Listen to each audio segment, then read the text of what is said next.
সারা দেশে বোরো ধান রোপণের ধুম পড়লেও নারায়ণগঞ্জের রূপগঞ্জের চিত্র ভিন্ন। পানির অভাবে শুকিয়ে গেছে মাঠ, নষ্ট হচ্ছে বীজতলা। পানি উন্নয়ন বোর্ডের উদাসীনতায় প্রতি বছর হাজার হাজার মন ধান উৎপাদন ব্যাহত হচ্ছে বলে অভিযোগ কৃষকের। এতে ধান আবাদে নিরুৎসাহিত হচ্ছেন অনেকে। সংশ্লিষ্ট কর্তৃপক্ষের দৃষ্টি দেওয়ার দাবি তাদের। সকল সমস্যার আশু সমাধানের আশ্বাস উপজেলা নির্বাহী কর্মকর্তার। আলম হোসেনের তথ্য চিত্রে ডেস্ক রিপোর্ট। সেচের পানির অভাবে শুকিয়ে যাচ্ছে কৃষকের শত শত হেক্টর ফসলি জমি, নষ্ট হচ্ছে ধানের বীজতলা। নারায়ণগঞ্জ জেলার রূপগঞ্জের চিত্র এটি। কৃষকদের অভিযোগ, পানি উন্নয়ন বোর্ডের অধীনে নারায়ণগঞ্জ নরসিংদী সেচ প্রকল্পের আওতায় কৃষি জমিতে মাঘ মাসের শুরুতে সেচের পানি ছাড়ার কথা থাকলেও দায়িত্বরত কর্মকর্তারা রহস্যজনক কারণে এখনো পানি ছাড়েনি। এমন পরিস্থিতিতে দুর্ভোগে পড়েছেন কৃষকরা। সময় মতো পানি না দেয়ায় ব্যাহত হচ্ছে তাদের চাষাবাদ। জমিন যদি করার সময় যদি পানি না পাই তাহলে কবে করবো, কবে লাগামো? এতদিনে যদি নিরিতে উঠে পড়তাম তাহলে কৃষক একটু শান্তি পাইতো। অতি শীঘ্র যদি পানিটা ছাড়ে, এখনো যদি ছাড়ে তাহলে আমাদের কিছু উপকার হবে। আর যদি আরো দেরি করে ছাড়ে তাহলে এই বীজ ধান লাগায় আর আমাদের তেমন একটা সাফল্য হবে না।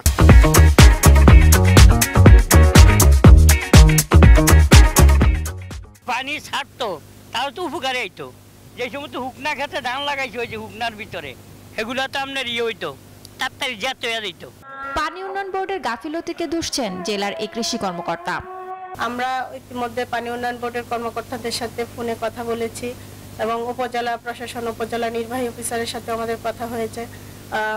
আমরা বিভিন্ন মাধ্যমে তাদের সাথে যোগাযোগ করার চেষ্টা করছি, কিন্তু তারা এখনো এই ব্যাপারটা নিয়ে কোনো আমাদেরকে সহযোগিতা করছে না।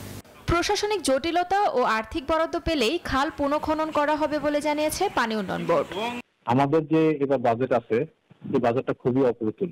আমাদের যে খাল ওয়াইজ বাজেটগুলো আছে খুবই কম, নগণ্য। ঠিক আছে, তো মেজর প্রায়োরিটিতে কোন খালগুলো বাজেটগুলো আবার রিএভালুয়েশন করে কোন খালে করা যায়, মানে কোন খালগুলো করলে কৃষকরা বেশি পানি পাবে, সেই বিষয়ে আমরা একটা প্ল্যান দাঁড়া করাইছি।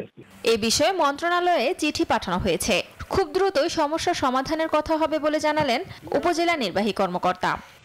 মন্ত্রণালয়কে চিঠি লিখেছি যে আগামী 10 দিনের মধ্যেই যেন এই পানিটা ছাড়া হয় এবং পরবর্তী বছরগুলোতে যাতে আমাদের সময় আসার পূর্বেই এই টাকাটা ছাড় করা হয়, যাতে কৃষকরা পরিপূর্ণভাবে এই সুফলটা পেতে পারে। সংশ্লিষ্ট কর্তৃপক্ষের দৃষ্টি আকর্ষণ করে দ্রুত সেচের পানি ছাড়ার ব্যবস্থা করার দাবি কৃষকদের। Desk report, news 24।